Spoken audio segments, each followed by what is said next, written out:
Local news के news room से मैं हूं आपके साथ नदीम अकरम। ज्ञान व्यापी मस्जिद को लेकर के फैसला जो है वो आ चुका है। निचली अदालत ने अपने वर्डिक्ट को लोगों के सामने रख दिया और उसके सामने आने के बाद जिस तरीके की भाषा गोदी मीडिया द्वारा अपनाई जा रही है उस पर भी सवाल खड़े हो रहे हैं। तो वहीं जो पुलिस प्रशासन ये दावे कर रहा है कि वो पूरी तरीके से सक्रिय है, किसी भी घटना को अंजाम देने नहीं दिया जाएगा। सोशल मीडिया की मॉनिटरिंग की जा रही है। ये किस तरीके से मॉनिटरिंग हो रही है, जहां खुले तौर पर बाबरी मस्जिद दोहराने की धमकियां हिंदूवादी संगठन और उनसे जुड़े नेताओं के द्वारा दी जा रही है और वो गैंग पूरी तरीके से सक्रिय हो गया है जिन लोगों ने बाबरी मस्जिद को शहीद करवाया, जिनके एक इशारे पर कार सेवकों ने बाबरी मस्जिद को शहीद कर दिया था।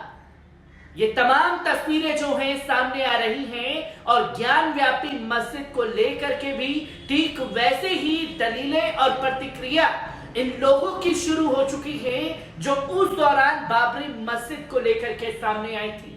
इस पर उमा भारती का भी बड़ा बयान सामने आया है, तो साध्वी प्राची ने भी बड़ा बयान दे दिया है, जिसको लेकर के तमाम तरीके की प्रतिक्रियाएं सामने आना शुरू हो गई हैं। किस तरीके से बयान दिए गए हैं, पहले इनके बयानों पर नजर डाल लीजिए। भारतीय जनता पार्टी की नेता उमा भारती ने सोमवार को वाराणसी की एक अदालत के फैसले का स्वागत किया, जिसमें ज्ञान व्यापी मस्जिद परिसर में पूजा के अधिकार की मांग करने वाली एक हिंदू समूह की याचिका को बरकरार रखा गया था, जबकि उन्होंने दोनों पक्षों से एक दूसरे का अपमान नहीं करने का आग्रह किया था। भारती ने साफ तौर पर कहा, ये अयोध्या, मथुरा और काशी जैसी जगहें हैं जो देश में एकता लाएंगी।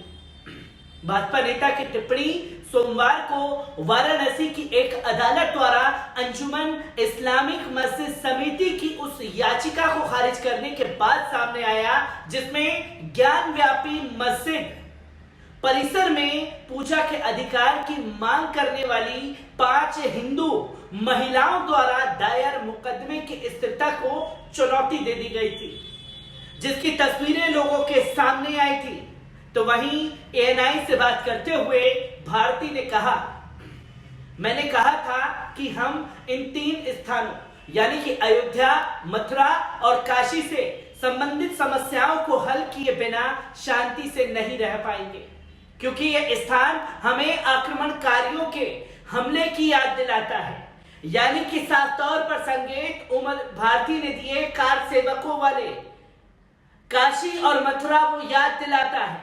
ऐसी चीजों को अस्तित्व में ना आने में जो दिल के दर्द दे और रोष पैदा करे। आज जो भक्त काशी और मथुरा के दर्शन करते हैं, क्या वे लौटते समय प्रसन्न होते हैं? वे दर्द भरे दिल के साथ बाहर आते हैं और वे दर्द कभी कभी गुस्सा बन जाता है।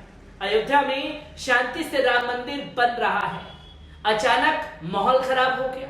मैं दोनों पक्षों से अनुरोध करता हूं कि वे इस बात से खुश रहें कि आपकी याचिकाओं को सुनवाई के लायक माना गया है, लेकिन अभद्र भाषा का प्रयोग ना करें और दूसरों का अपमान ना करें।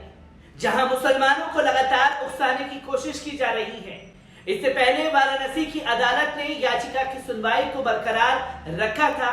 अदालत ने मुस्लिम पक्ष की याचिका को सिरे से खारिज कर दिया था और कहा कि मुकदमा चलने योग्य है। मामले की सुनवाई 22 सितंबर को है। यह हिंदू समुदाय के लिए एक जीत जैसा है। अगली सुनवाई 22 सितंबर को है। यह ज्ञान व्यापी मंदिर की आधारशिला है। लोगों से शांति बनाए रखने की अपील की जा रही है। ज्ञान व्यापी मामले में याचिकाकर्ता सोहन लाल आर्य ने कहा। भाजपा नेता भारती ने भी राहुल गांधी की भारत जोड़ो यात्रा को लेकर कांग्रेस पर निशाना साधा और आरोप लगाया कि पार्टी ने हमेशा भारत को तोड़ा है।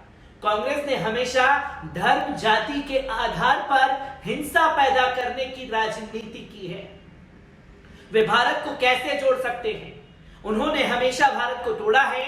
उन्हें मथुरा और काशी के आंदोलन में हमारा साथ देना चाहिए।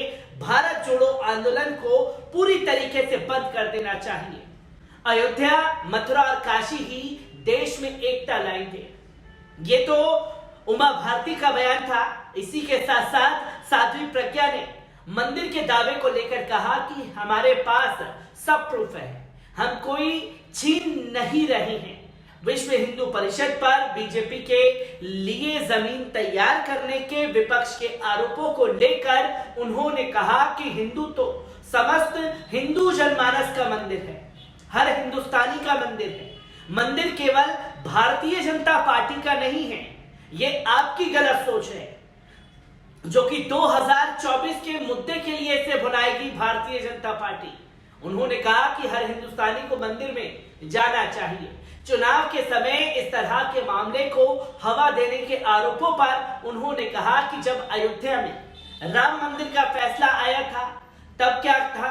उन्होंने कहा कि हिंदुस्तान में तो हर समय कोई ना कोई चुनाव, कभी जिला पंचायत तो कभी एमएलए चुनाव। मुस्लिम पक्ष को हाईकोर्ट से राहत के सवाल पर साध्वी प्रज्ञा ने कहा कि हमें अपना मंदिर चाहिए, बाबा विश्वनाथ का मंदिर, और हमें पूर्ण विश्वास है कि बाबा विश्वनाथ का मंदिर हमसे कोई छीन नहीं सकता और वो हमें जरूर मिलेगा।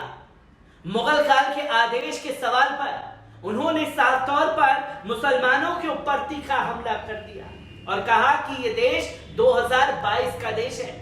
उन्होंने कहा कि इसे वो वाला हिंदुस्तान ना समझो कि एक तरफ गाजर मूली की तरह से हिंदुओं की चोटियों और जनेऊ काटे दिए जाते थे।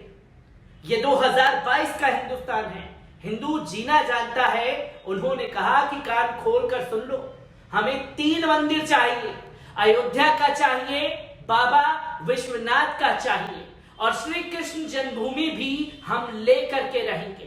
खुले तौर पर साध्वी प्राची द्वारा धमकी दी जा रही है। साध्वी प्राची भी उन साध्वियों में से एक है जो अपने बयानों के चलते सुर्खियों में रहती है। बीजेपी नेता और विश्व हिंदू परिषद से जुड़ी साध्वी प्राची का नाम लंबे समय से विवादों में लगातार घिरा रहा है। 2015 में प्राची को अपने उस बयान पर काफी आलोचना झेलनी पड़ी थी, जिसमें उन्होंने साफ तौर पर कहा था कि मैंने 4 बच्चे ही पैदा करने कहा तो भूकंप आ गया। ये लोग 40 पिल्ले पैदा करते हैं और फिर लव जिहाद करते हैं, उस पर कोई बात नहीं की जाती। वेदों पर शोध करने वाली प्राची यूपी के पूर्व मंत्री शिवपाल यादव पर भी विवादित टिप्पणी कर चुकी हैं। तो देखा किस तरीके से एक फैसला आने के बाद जहां कोर्ट के जज ने पूरे फैसले को पलट करके रख दिया और फिर शांति की अपील की बात कही जाने लगी और किस तरीके से शांति की बातें कही जा रही हैं कि हिंदू जीना जानता है, 3 मंदिर लेकर के रहेगा, इसके लिए चाहे कुछ भी क्यों ना करना पड़ जाए। ये वही गैंग फिर से सक्रिय हुआ है जिन लोगों के एक बयान पर बाबरी मस्जिद को कार सेवकों द्वारा शहीद कर दिया गया था। मैं ऐसी ही खबरों से आपको रूबरू कराता रहूंगा। दीजिए इजाजत, शुक्रिया।